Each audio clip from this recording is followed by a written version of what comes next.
This video has been marked fun-sized.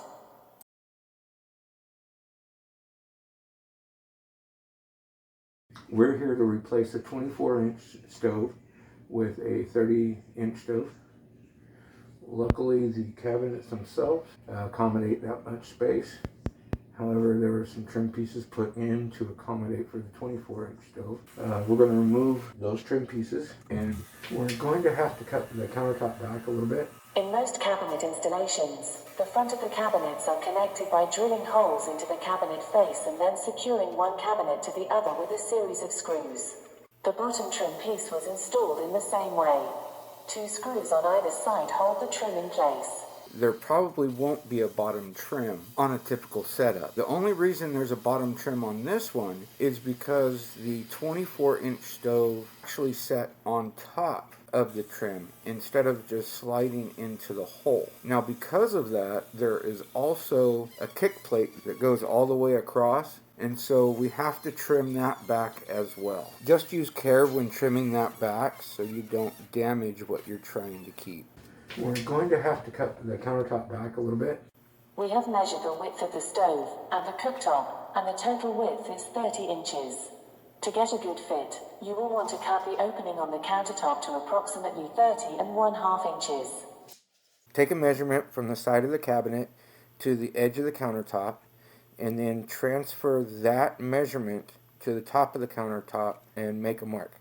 Do that at the front and the back of the cabinet, and then do the same thing with the other cabinet. After that, measure the distance between the mark on the left side of the countertop and the right side of the countertop from the back and also from the front to make sure that they're the same measurement. Measure the distance between your 2 marks and adjust the width to 30½ inches if necessary. It is always best to double check your work before cutting. Once your measurements are correct, mark a cutting line on both sides of the countertop.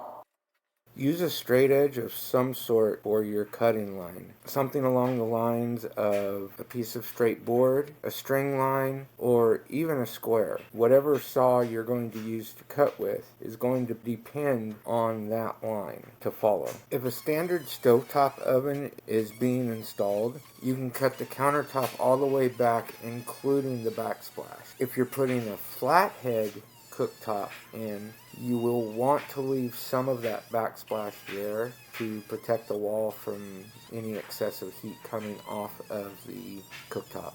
The edge of the countertop will require a finished edge. Regardless of what type of saw that you use, you will need a blade with fine teeth. We recommend either a jigsaw or an oscillating saw to make the cuts. When using a jigsaw, press down firmly and use a slow, steady motion to follow your cut line. If you are using an oscillating saw, slowly score the line with your first pass. On a second pass, use a little more pressure to get a deeper cut. Then, complete the cut to depth in your third cut. Do this on both sides and on the back side of it if you're going to be keeping the backsplash. Check and smooth out any rough lines or any jagged cuts, and then double check your measurements to make sure your opening will accommodate your stove. With the opening ready, it is time to install the stove. However, that is for another Captain Shorts.